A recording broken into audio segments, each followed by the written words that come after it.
So let's talk about what you addressed on the show.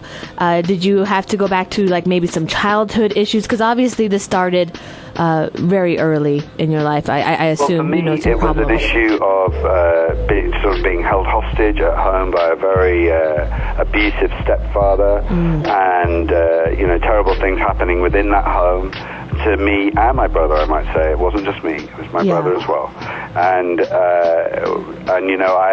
I've wrestled with that for a lot all my life, and so what I did during the show was I really had to take that seriously, and I really, I forgave him many years ago for doing what he did, but I'd never really forgiven myself, and I was still very angry. I was still very, I had to deal with issues of vulnerability, and and as a result of doing the show and working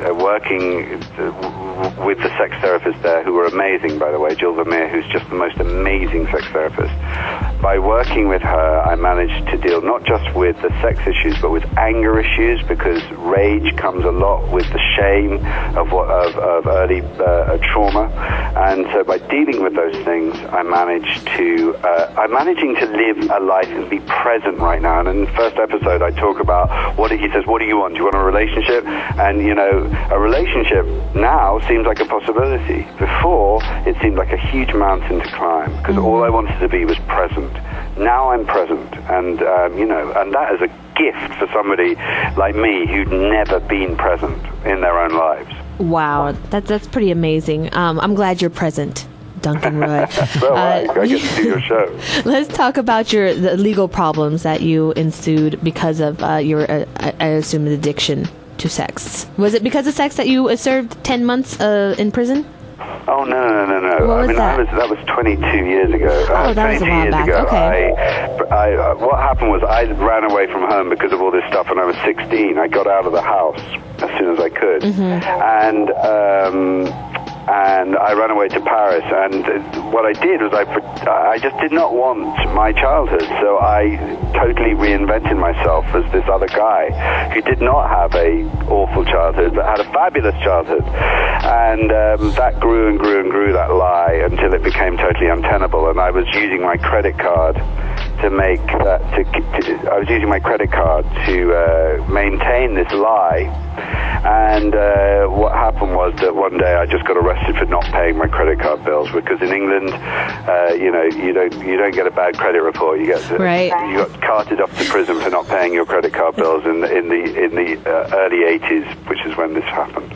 And is it true that all that experience that you went through, that you turned around and you turned it into a movie? I turned it into a movie called AKA, which is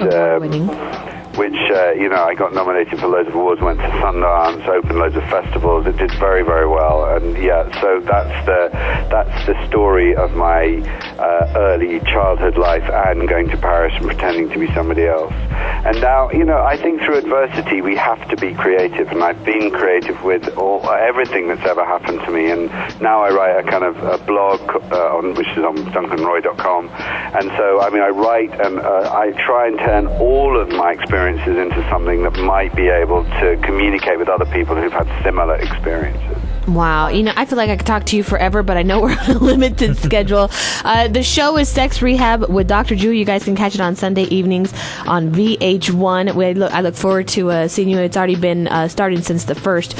So thank you so much, Duncan Roy, for being on the air with us this morning. If there's anything you could say to anybody out there that has maybe a sex addiction problem, what should they do? If you've got a sex addiction problem and you know it in your heart, then call Sex Addicts Anonymous, SAA or SLAA, and you can find them in on the internet, and you'll be able to get help for your problem.